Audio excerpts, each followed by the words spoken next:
हाँ जी, तो यानी कि हम बात कर रहे हैं चौथे पॉइंट, यानी कि जो ऑटो ट्रांसफार्मर होता है उसमें एकल वाइंडिंग होती है, यानी कि एक वाइंडिंग स्थापित होती है और उसी एक वाइंडिंग का प्रयोग प्राइमरी सेकेंडरी के लिए कर रहे हैं और उस एक वाइंडिंग में से एक साइड में टेपिंग्स निकाल ली जाती हैं। क्या निकाल ली जाती हैं? टेपिंग्स निकाल ली जाती हैं और उन टेपिंग्स जो निकालते हैं उसके साथ जोड़ देते हैं रोटरी स्विच को। क्या जोड़ देते हैं?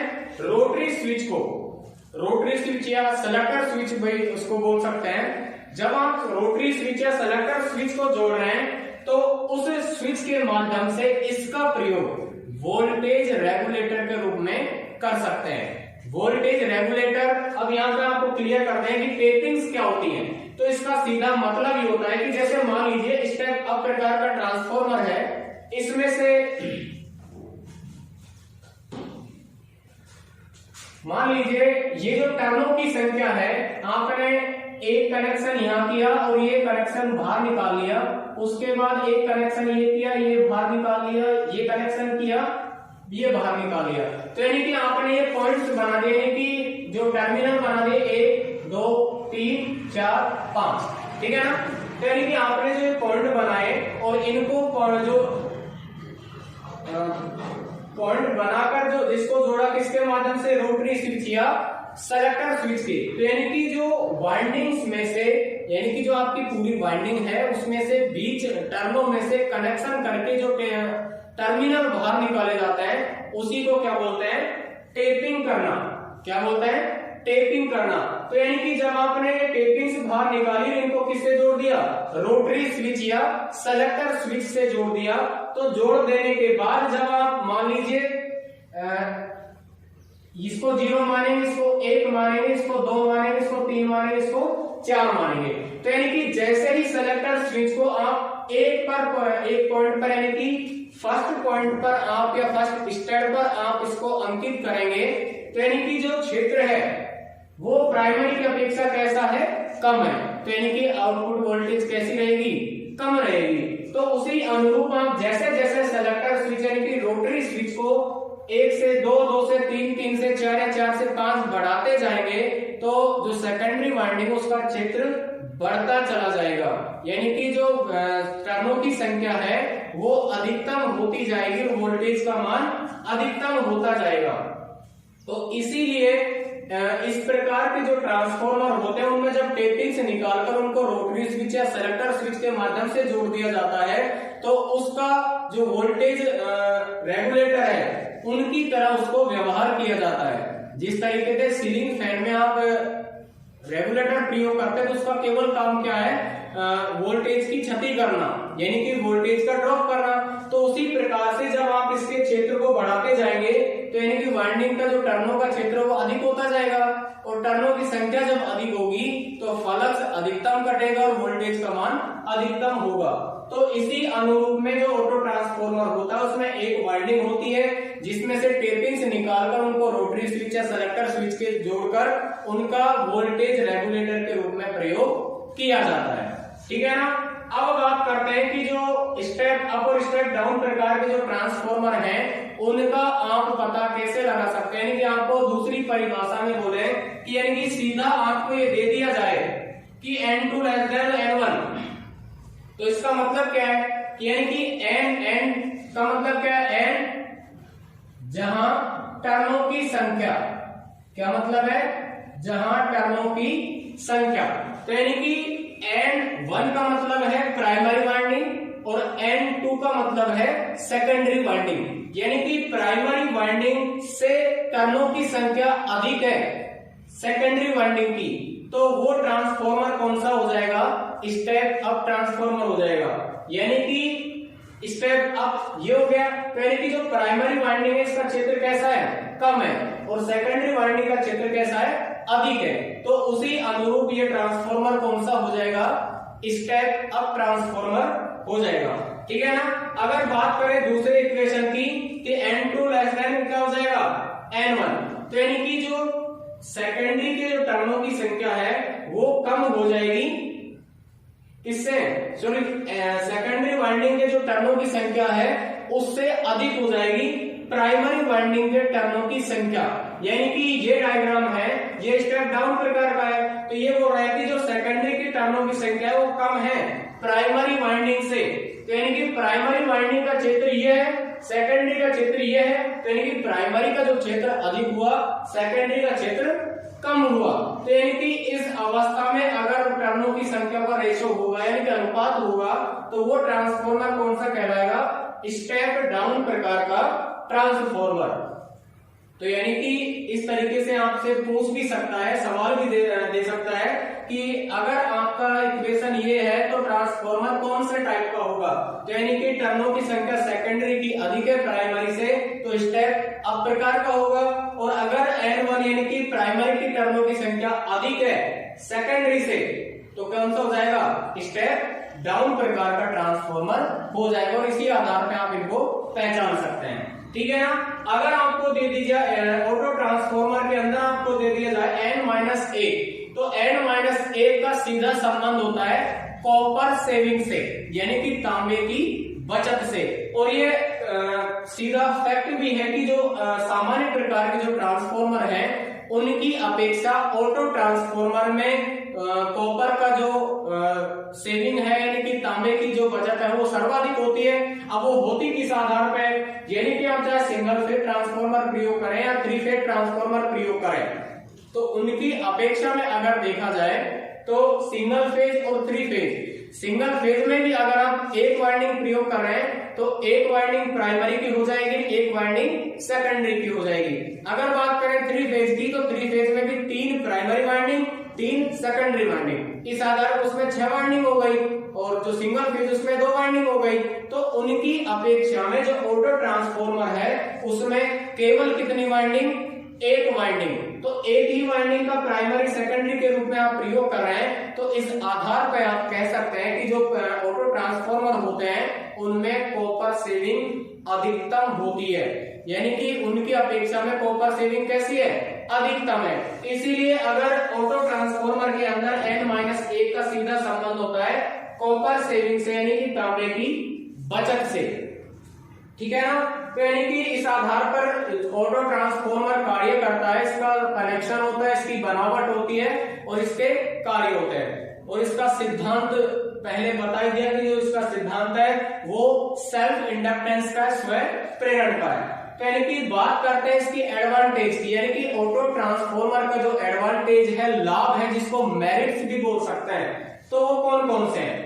तो पहले पॉइंट की अगर बात करें तो ये कह रहा है कि 3 फेज इंडक्शन मोटर में स्टार्टिंग के लिए प्रयोग किया जाता है और जिसे ऑटो ट्रांसफॉर्मर स्टार्टर कहते हैं। यानी कि इस प्रकार के ट्रांसफॉर्मर का प्रयोग 3 फेज इंडक्शन मोटर में गति को नियंत्रित करने के लिए किया जाता है। किसको नियंत्रित करने के लिए? गति को। और जिसमें गति को नियंत्रित करने के लिए जिसका इसका प्रयोग करते हैं वो स्टार्टर के रूप में करते हैं, स्टार्टिंग के रूप में करते हैं, जिसे ऑटो ट्रांसफॉर्मर स्टार्टर कहते हैं, ठीक है ना। अब बात करते हैं कि इस ट्रांसफॉर्मर का जो प्रयोग है वो कहाँ किया जाता है। तो यानी कि जो ऑटो ट्रांसफॉर्मर का जो प्रयोग है वो ट्रांसमिशन लाइन में बूस्टर के रूप में किया जाता है। अब बात करते हैं कि ट्रांसमिशन लाइन में बूस्टर के रूप में इसका प्रयोग कैसे करते हैं। तो यानी कि जब किसी भी लाइन में उत्पादन केंद्र से उपकेंद्र तक, यानी कि जनरेटिंग स्टेशन से सब स्टेशन तक जब लाइन पर वोल्टेज का वितरण किया जाता है तो लाइन प्रतिरोध और स्पार्किंग की अवस्था के दौरान वोल्टेज की क्षति होती है, वोल्टेज का ड्रॉप होता है। तो वोल्टेज की क्षति और वोल्टेज का ड्रॉप होने के कारण वोल्टेज का मान कैसा हो जाएगा?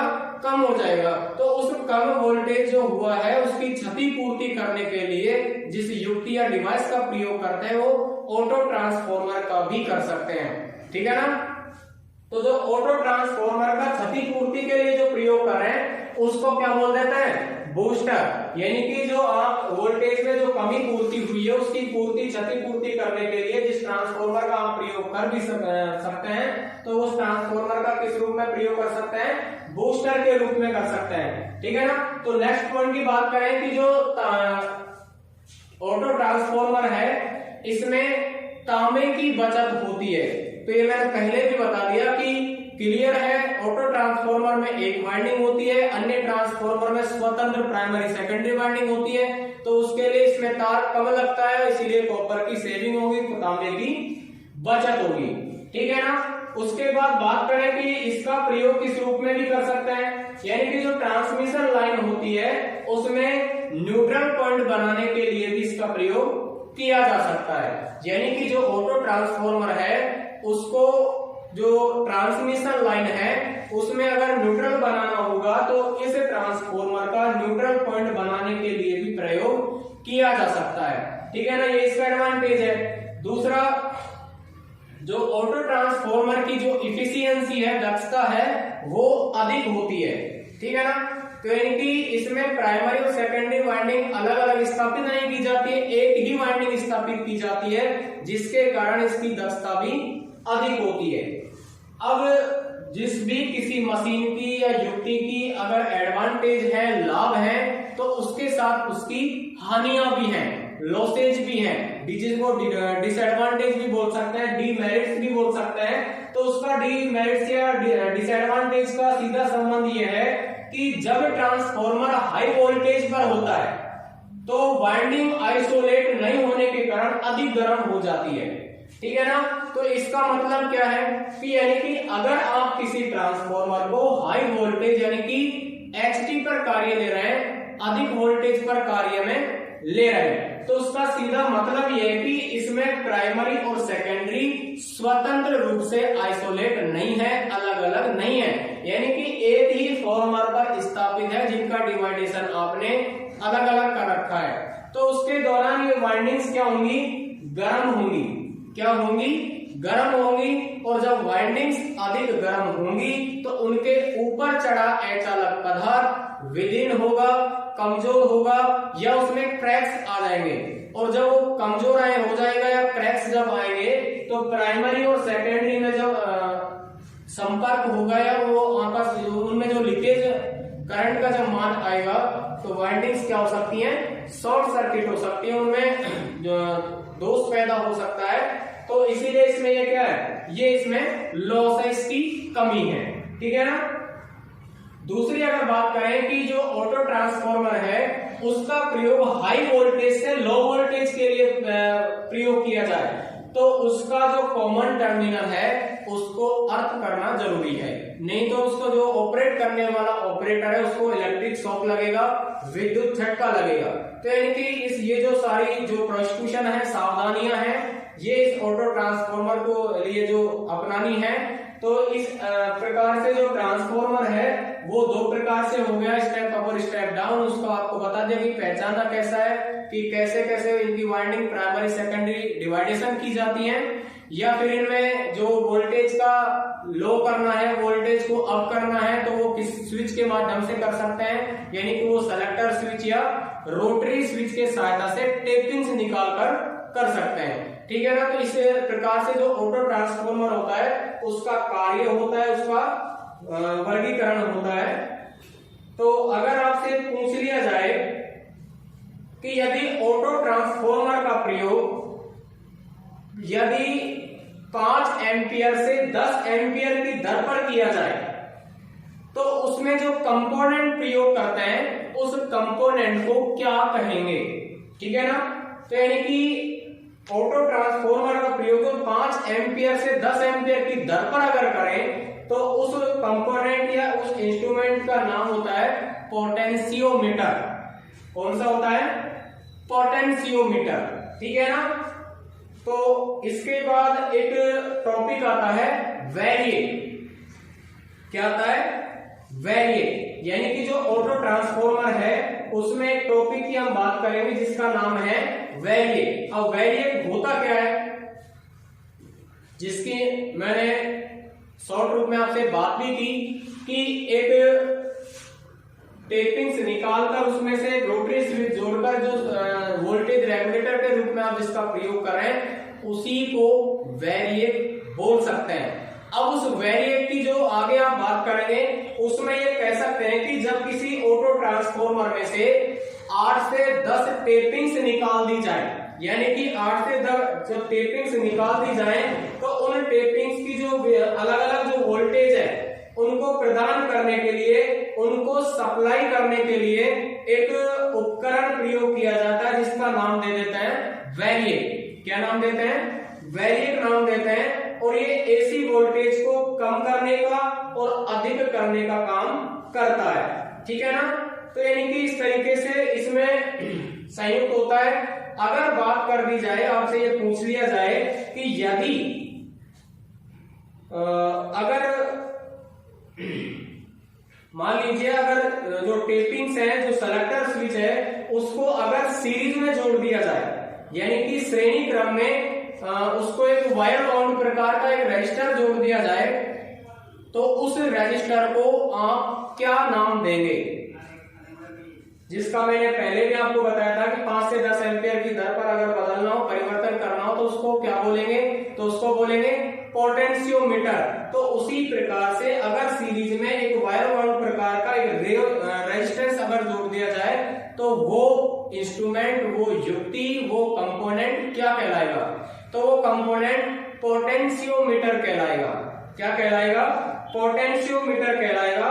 और वो पोटेंशियोमीटर का प्रयोग, जिसकी मैंने पहले बात की थी कि 5 से 10 एम्पियर की दर पर बदलने के लिए इसका प्रयोग किया जाता है।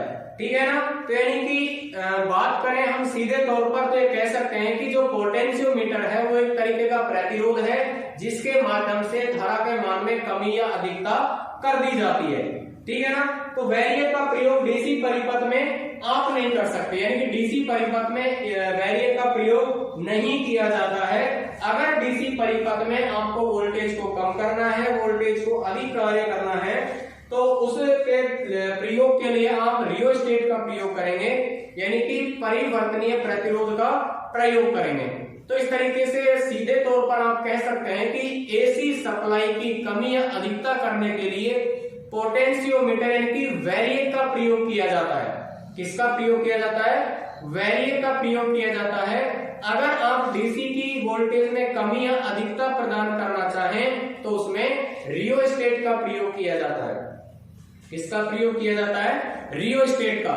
इससे पहले की जब आपने स्टार्टिंग अवस्था पढ़ी कि किसी भी ट्रांसमिशन लाइन में वोल्टेज की छीजत की कमी पूर्ति करने के लिए अगर एसी और डीसी की बात की जाए, तो एसी में वोल्टेज को अप करने के लिए ट्रांसफॉर्मर का प्रयोग करते हैं, और अगर डीसी लाइन है तो उसकी वोल्टेज को अप करने के लिए जनरेटर सेट का प्रयोग करते हैं, जिसको बूस्टर बोलते हैं। क्या बोलते हैं? बूस्टर बोलते हैं। यानी कि जो एमजी सेट होता है, यानी कि जो जनरेटर होता है, उसके द्वारा जब लाइन का अपग्रेड किया जाता है, यानी कि वोल्टेज को बढ़ाया जाता है, तो उसको बूस्टर के रूप में बोल रहे हैं। तो वही बूस्टर क्या बोल रहे हैं? Auto transformer. यानी कि ट्रांसमिशन लाइन में अगर उसकी वोल्टेज की क्षतिपूर्ति करने के लिए इसका प्रयोग करेंगे, तो किस रूप में करेंगे? बूस्टर के रूप में। दूसरी अवस्था जो वैरिएक और जो रियोस्टेट की है, उसकी बात है कि जो अगर आपसे पूछ लिया जाए कि अगर एसी में वोल्टेज का मान कम अधिक करना है, यानी कि करंट का मान कम अधिक करना है, तो किस युक्ति का प्रयोग करेंगे? तो उस युक्ति का नाम वैरिएक है। और अगर डीसी की बात की जाए तो रियोस्टेट। ठीक है ना? तो इस प्रकार से जो ऑटो ट्रांसफॉर्मर है, उसकी सारी कार्य प्रणाली, उसके सिद्धांत, उसके कार्य, उसकी स्थापना और उसके लाभ हानि, ये सारी चीजें आपको बताइए। ठीक है ना? अब बात करते हैं कि जो आप आउटपुट क्षमता के आधार पर जिस ट्रांसफॉर्मर की बात करें, उसमें जो पहला टाइप है, वो पहला टाइप कौन सा है? Auto transformer. अगर आप बात करें दूसरे टाइप की, तो दूसरा जो टाइप है वो है इंस्ट्रूमेंट ट्रांसफॉर्मर। अब ये इंस्ट्रूमेंट ट्रांसफॉर्मर होता क्या है? ठीक है ना? यानी कि ऐसी युक्ति या ऐसी डिवाइस या ऐसा ट्रांसफॉर्मर जिसके माध्यम से उच्च मान की वोल्टेज या उच्च मान की धारा को मापा जाए या उसका ज्ञात किया जाए। तो इस प्रकार के जो इंस्ट्रूमेंट है या इस प्रकार की जो युक्ति है, वो क्या कहलाएंगी? Instrument transformer कहलाएंगी। ठीक है ना? तो यानी कि इंस्ट्रूमेंट जो ट्रांसफॉर्मर है वो कितने प्रकार के होते हैं, उनका कनेक्शन किस आधार पे किया जाता है, उनका प्रयोग कहाँ किया जाता है, किस तरीके से किया जाता है, तो ये चीजें अभी पढ़ेंगे। तो जो इंस्ट्रूमेंट ट्रांसफॉर्मर होता है वो दो प्रकार का होता है। कितने प्रकार के? दो प्रकार के। एक ऐसा ट्रांसफॉर्मर जो उच्च वोल्टेज को कम वोल्टेज में प्रदर्शित करे। कैसा ट्रांसफॉर्मर? जो उच्च वोल्टेज को कम वोल्टेज में प्रदर्शित करे, वो ट्रांसफॉर्मर पोटेंशियल ट्रांसफॉर्मर कहलाएगा, जिसको शॉर्ट नेम में पीटी बोलते हैं। क्या बोलते हैं?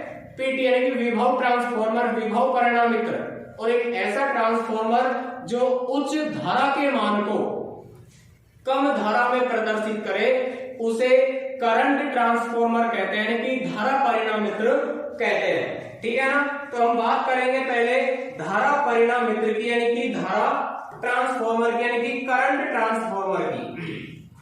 ठीक है ना? तो यानी कि अगर इसका हम डायग्राम देखें तो डायग्राम में देखेंगे कि इसकी जो प्राइमरी वाइंडिंग होती है, वो प्राइमरी वाइंडिंग जो टर्नों की संख्या है वो सीधा तार या एक या दो टर्न स्थापित होते हैं, और उसकी जो सेकेंडरी वाइंडिंग होती है उसमें अनेक पतले तार के महीन अनेक जो टर्न लगाए जाते हैं वो लगा देते हैं, जिसके कारण इसमें जो फ्लक्स का मान वो कम जाएगा, और फ्लक्स का मान कम जाएगा तो अधिकतम करंट की वैल्यू को कम वैल्यू में ये प्रदर्शित करेगा। और इसकी जो सेकेंडरी वाइंडिंग है उसमें एम्पियर मीटर समानांतर क्रम में स्थापित किया जाता है। कौन से क्रम में? समानांतर क्रम में। ठीक है ना? तो यानी कि अगर बात करें हम सीटी की, यानी कि करंट ट्रांसफॉर्मर की, तो यानी कि इस तरीके से इसका कनेक्शन होता है।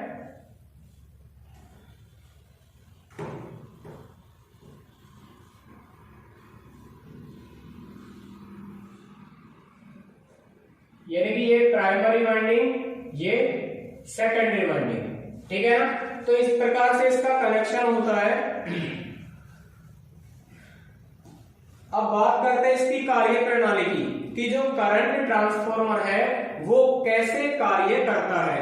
तो करंट ट्रांसफॉर्मर जो इसमें प्राइमरी वाइंडिंग और सेकेंडरी वाइंडिंग अलग अलग वाइंडिंग प्रयोग की जाती है। तो यानी कि जो प्राइमरी वाइंडिंग है उसमें एक या दो लपेट होती है, एक या दो टर्न होते हैं, और सेकेंडरी जो वाइंडिंग होती है वो पतले तार होते हैं और उनके टर्नों की संख्या अधिक होती है। जब इसमें धारा का मान 1000 से 2000 एम्पियर होता है, यानी कि 1000 से 2000 एम्पियर की जब राशि होती है तो उसको प्रदर्शित करने के लिए जो सेकेंडरी में जो एम्पियर मीटर लगा रखा है वो 1 या 2 एम्पियर की राशि में प्रदर्शित करेगा। तीसरा जो एम्पियर मीटर प्रयोग करते हैं वो 0 से 5 एम्पियर की परास में प्रयोग करते हैं। तो कितने परास में? 0 से 5 एम्पियर की परास में प्रयोग करते हैं। और सबसे खास बात ये होती है कि आप सामान्य परिपथ में अगर एम्पियर मीटर लगाते हैं तो वो श्रेणी क्रम में लगाया जाता है। कौन से क्रम में? श्रेणी क्रम में। अगर बात की जाए करंट ट्रांसफॉर्मर की, तो यहाँ पर जो आप एम्पियर मीटर का जो संयोजन कर रहे हैं, कनेक्शन कर रहे हैं, वो कौन से क्रम में कर रहे हैं? समानांतर क्रम में। तो ध्यान रखने की आवश्यकता है कि जो करंट ट्रांसफॉर्मर है उसमें एम्पियर मीटर का जो कनेक्शन है, जो संयोजन है, वो समानांतर में कर रहे हैं, जिसकी परास यानी कि स्केल 0 से 5 एम्पियर की होती है। यानी कि अगर प्राइमरी में करंट की जो राशि है अगर 1000 से 2000 एम्पियर है तो उसको प्रदर्शित केवल एम्पियर मीटर सेकेंडरी में 1 या 2 एम्पियर की राशि में करेगा। ठीक है ना? तो इस प्रकार से जो करंट ट्रांसफॉर्मर है उसकी जो प्राइमरी वाइंडिंग है वो मोटे तार कम टर्नों की और सेकेंडरी वाइंडिंग पतले तार अधिक टर्नों की बनाई जाती है। इसको आप प्रदर्शित भी कर सकते हैं, यानी कि जो करंट ट्रांसफॉर्मर है जिसको आप इस तरीके से प्रदर्शित करते हैं कि यानी कि प्राइमरी वाइंडिंग और सेकेंडरी वाइंडिंग इस तरीके से आप प्रदर्शित करते हैं, यानी कि एन और एक पॉइंट डाल दिया डी। इसी प्रकार से यहाँ पे भी एन और डी। तो बात करते हैं प्राइमरी वाइंडिंग की। तो प्राइमरी में हम बोल रहे हैं कि मोटे तार कम टर्नों की, तो यानी कि टर्नों को किससे इंडिकेट करते हैं, एन से। तो एन में क्या कर देंगे, जो एरो है वो नीचे कर देंगे यानी कि, और डी यानी डाया, डाया कैसा हो जाएगा, अधिक। उसी अपेक्षा में अगर सेकेंडरी की बात करें तो सेकेंडरी में एन कैसा हो जाएगा, अधिक, और डी कैसा हो जाएगा, कम। तो इससे आप समझ सकते हैं कि अगर प्राइमरी वाइंडिंग से आपकी बात की जाए तो प्राइमरी वाइंडिंग में जो टर्नों की संख्या वो कैसी होती है, कम होती है, और डाया यानी कि उसका व्यास कैसा होता है, अधिक। ठीक है ना। अगर बात की जाए सेकेंडरी वाइंडिंग की, तो सेकेंडरी वाइंडिंग में जो टर्नों की संख्या वो कैसी होती है, अधिक होती है, और डाया यानी कि व्यास कैसा होता है, कम होता है। तो ये सीधे तौर पे आप समझ सकते हैं कि प्राइमरी और सेकेंडरी वाइंडिंग के दोनों के बीच अगर प्रतिरोध मापा जाए तो कौन सी वाइंडिंग का प्रतिरोध अधिक होगा। तो सीधे तौर पे बता सकते हैं कि जो आर की वैल्यू होगी वो सर्वाधिक किसमें होगी, सेकेंडरी वाइंडिंग में। किसमें होगी, सेकेंडरी वाइंडिंग का जो प्रतिरोध है वो सर्वाधिक होगा। अब होगा क्यों, ये आप सभी जानते हैं कि जिस तार या जिस चालक तार का व्यास अधिक होगा, लंबाई कम होगी, उसका प्रतिरोध का मान भी कम होगा, और जिस तार या चालक तार का लंबाई अधिक होगी, व्यास कम होगा, तो उस चालक तार का जो प्रतिरोध है वो भी अधिक होगा। तो इस प्रकार से जो करंट ट्रांसफॉर्मर है इसके बारे में आप बात करें तो प्राइमरी और सेकेंडरी में जो इन भाषाओं से आप समझ सकते हैं कि एन का मतलब है टर्नों की संख्या, ठीक है ना, और डी का मतलब है व्यास, डाया। ठीक है ना। तो यानी कि जो एरो है, अब बात करें एरो, अगर एरो ऊपर की ओर है इसका मतलब है अधिक, और अगर एरो नीचे की ओर है तो उसका मतलब है कम। ठीक है ना। तो यानी कि प्राइमरी में एन का एरो नीचे की ओर है तो इसका मतलब क्या है, कम, यानी कि टर्न कैसे है, कम है। तो उसी अपेक्षा में अगर डी यानी कि डाया व्यास का बात करें तो व्यास में एरो कहां है, ऊपर, तो ऊपर का मतलब क्या है, अधिक। तो यानी कि टर्नों की संख्या कम और व्यास अधिक। तो प्राइमरी उसी आधार पे जो सेकेंडरी वाइंडिंग में एन की बात करें तो जो एरो है वो ऊपर की ओर है, और ऊपर का मतलब है अधिक, और डाया में नीचे की ओर है, नीचे का मतलब है कम, यानी कि टर्नों की संख्या अधिक और व्यास कम है। तो इस आधार पर आप कह सकते हैं कि प्राइमरी का प्रतिरोध कम होता है, सेकेंडरी का प्रतिरोध अधिक होता है। ठीक है ना। तो अब इसमें बात की जाए कि करंट जो ट्रांसफॉर्मर है इसका जो प्रोसेस है वो क्या होती है, इसका प्रयोग कैसे करते हैं। तो हम बोल सकते हैं कि अगर इलेक्ट्रिक फील्ड में अगर इसका प्रयोग करें तो इसका प्रयोग स्टेप अप ट्रांसफॉर्मर के रूप में किया जाता है। यानी कि जो करंट ट्रांसफॉर्मर है इसका स्टेप अप के रूप में इसका प्रयोग कर सकते हैं। यानी कि जो सामान्य प्रकार के जो ट्रांसफॉर्मर होते हैं उसमें आपने पहले पढ़ा भी था ऑटो ट्रांसफॉर्मर में कि प्राइमरी की अपेक्षा अगर सेकेंडरी वाइंडिंग में टर्नों की संख्या अधिक हो जाए तो वो ट्रांसफॉर्मर कौन सा कहलाएगा, स्टेप अप ट्रांसफॉर्मर कहलाएगा। और वो ही कंडीशन किसमें, इस करंट ट्रांसफॉर्मर में है कि प्राइमरी में टर्नों की संख्या कम और सेकेंडरी में टर्नों की संख्या अधिक है। तो अगर इलेक्ट्रिक फील्ड में अगर इसका प्रयोग करें सामान्य तौर पे तो इसका किस रूप में प्रयोग कर सकते हैं, स्टेप अप के रूप में इसका प्रयोग कर सकते हैं। ठीक है ना। दूसरा जो करंट ट्रांसफॉर्मर है उसका प्रयोग ट्रांसमिशन लाइन में वोल्टेज को मेंटेन बनाए रखने के लिए किया जाता है, यानी कि वोल्टेज को स्थिर रखने के लिए इसका प्रयोग करते हैं। ठीक है ना। अगर इसकी आगे बात की जाए कि अगर इसको लाइन के श्रेणी क्रम में जोड़ दिया जाए, यानी कि अगर किसी विद्युतीय लाइन में करंट ट्रांसफॉर्मर को सीरीज में जोड़ दिया जाए तो ये किस रूप में कार्य करेगा। तो ये आप कह सकते हैं कि अगर करंट ट्रांसफॉर्मर को लाइन के श्रेणी क्रम में जोड़ दिया जाए तो ये एक इंडक्टर की भांति कार्य करेगा, यानी कि ये जो इंडक्टेंस है वो ये प्रस्तुत करेगा, यानी इंडक्टर के रूप में इसका प्रयोग कर सकते हैं। ठीक है ना। उसके बाद अगर इसकी बात की जाए कि इनका प्रयोग किस रूप में किया जाता है तो इनकी जो करंट ट्रांसफॉर्मर है उसका 3 फेज एनर्जी मीटर के रूप में प्रयोग करते हैं। क्लिप ऑन टेस्टर या टॉन्ग टेस्टर के रूप में करंट ट्रांसफॉर्मर का प्रयोग किया जाता है, यानी कि जो करंट ट्रांसफॉर्मर होता है उसका इंस्ट्रूमेंट के रूप में प्रयोग किया जाता है, जिसमें 3 फेज एनर्जी मीटर हो गया, ऊर्जा मीटर हो गया, उसके बाद क्लिप-ऑन मीटर हो गया जिसको टर्म टेस्टर बोल रहे हैं, तो टर्म टेस्टर के रूप में भी इसका प्रयोग कर सकते हैं। अब बात की जाए कि जो करंट ट्रांसफार्मर है वो कितना करंट को माप सकता है, तो यानी कि जो इसका सीटी का जो रेशियो है, जो इसमें वोल्टमीटर प्रयोग करते हैं, वो 0 से 5 एम्पियर की इसकी परास होती है, ठीक है ना।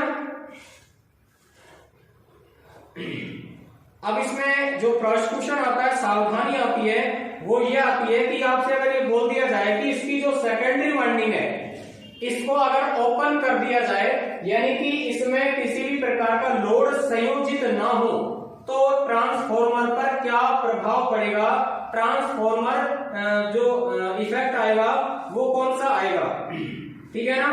तो इसमें इफेक्ट ये आएगा कि जब आप सेकेंडरी वाइंडिंग को ओपन कर दें, लोड कनेक्ट ना करें, तो उसके दौरान प्राइमरी वाइंडिंग में टर्नों की संख्या कम होती है, जिससे इसका प्रतिरोध कम होगा, और जब प्रतिरोध कम होगा तो पटलन जो क्रोड है उनका भी प्रतिरोध कम होता है, और इसमें धारा का प्रवाह कैसा होगा, अधिकतम होगा, और धारा का प्रवाह अधिकतम होने के कारण ट्रांसफॉर्मर गर्म होगा, और गर्म होने के बाद ट्रांसफॉर्मर खराब हो जाएगा, यानी कि जल जाएगा। इसीलिए कभी भी करंट ट्रांसफॉर्मर को, सेकेंडरी वाइंडिंग को कभी भी ओपन सर्किट की तरह प्रयोग नहीं करना चाहिए, और सेकेंडरी वाइंडिंग को प्रमुख रूप से अर्थ करना जरूरी है।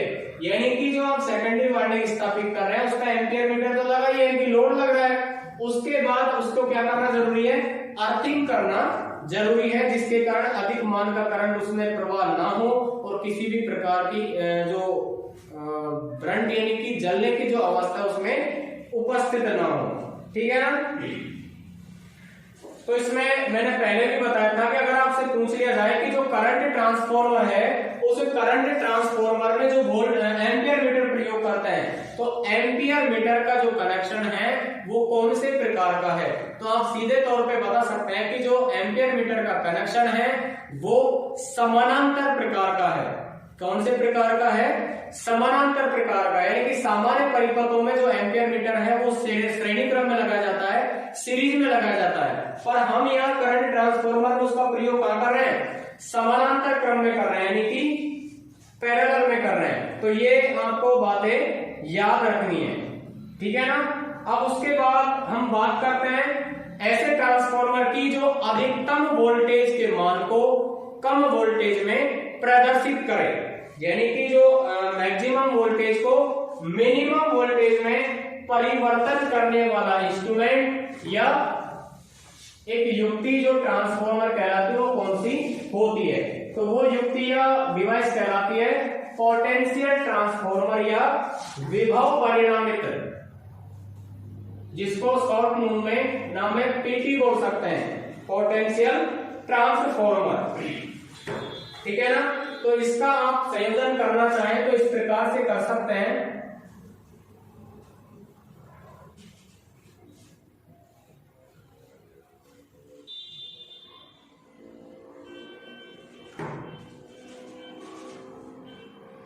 ये प्राइमरी वाइंडिंग हो गई, ये सेकेंडरी वाइंडिंग हो गई, ठीक है ना। ये पटलन क्रोड हो गई, पटलन क्रोड, ठीक है ना। तो यानी कि ये सप्लाई हो गई 11 से यानी कि 22 केवी मान लिया, 11 से 33 केवी मान लिया, और इसमें आउटपुट जो वोल्टेज होगा यानी कि 100 से 250 कर दिया, ठीक है ना, या 100 या 250, 100 या 200 में कर सकते हैं एग्जांपल के लिए। तो इस प्रकार से इसका डिवाइडेशन किया जाता है। अब इसका प्रयोग क्या होता है, यानी कि जो पोटेंशियल ट्रांसफॉर्मर है इसका क्या प्रयोग है, इसका प्रयोग क्यों करते हैं, इसकी बनावट कैसी होती है, तो ये सारी चीजें आप पढ़ेंगे, ठीक है ना। तो पहले बता दिया कि जो पोटेंशियल ट्रांसफॉर्मर है, जो विभव परिणामित है, इसका प्रयोग अधिक मान की वोल्टेज को कम मान की वोल्टेज में प्रदर्शित करने के लिए किया जाता है, ठीक है ना। तो यानी कि जैसे मान लीजिए आपने इनपुट सप्लाई में 11 से 33 किलो वोल्ट, केवी का मतलब क्या है किलो वोल्ट, और आप मानते हैं कि 1000 केवी में कितने वोल्ट होते हैं, सॉरी 1 केवी में कितने होते हैं, यानी कि 1 केवी में 1000 वोल्ट हुए, तो यानी कि 11 केवी में कितने वोल्ट हुए, 11000। तो यानी कि 11 केवी का मतलब 11000, तो 33 केवी का मतलब 33000। तो इस प्रकार से 11 33 केवी है, एग्जांपल के लिए 22 केवी मान सकते हैं। तो 11 और 22 केवी का जो वोल्टेज है उसको किसमें प्रदर्शित करेगा, केवल 100 या 200 वोल्ट में। तो यानी कि अधिकतम मान की सप्लाई को कम मान की सप्लाई में प्रदान करने वाली या प्रदर्शित करने वाली मशीन या युक्ति या डिवाइस क्या कहलाएगी, पोटेंशियल ट्रांसफॉर्मर यानी कि विभव परिणामित्र। तो इस प्रकार से जो पोटेंशियल ट्रांसफॉर्मर होता है उसका काम अधिक मान की वोल्टेज को कम मान की वोल्टेज के रूप में किया जाता है। अब बात करते हैं इसके प्रयोग की, कि जो इसका प्रयोग है वो कहां पर किया जाता है। तो यह वोल्टमीटर, वाट मीटर में, एनर्जी मीटर में उसकी रेंज बढ़ाने के लिए इन प्रकार की इंस्ट्रूमेंट या इन प्रकार की युक्तियों का प्रयोग किया जाता है। ठीक है ना।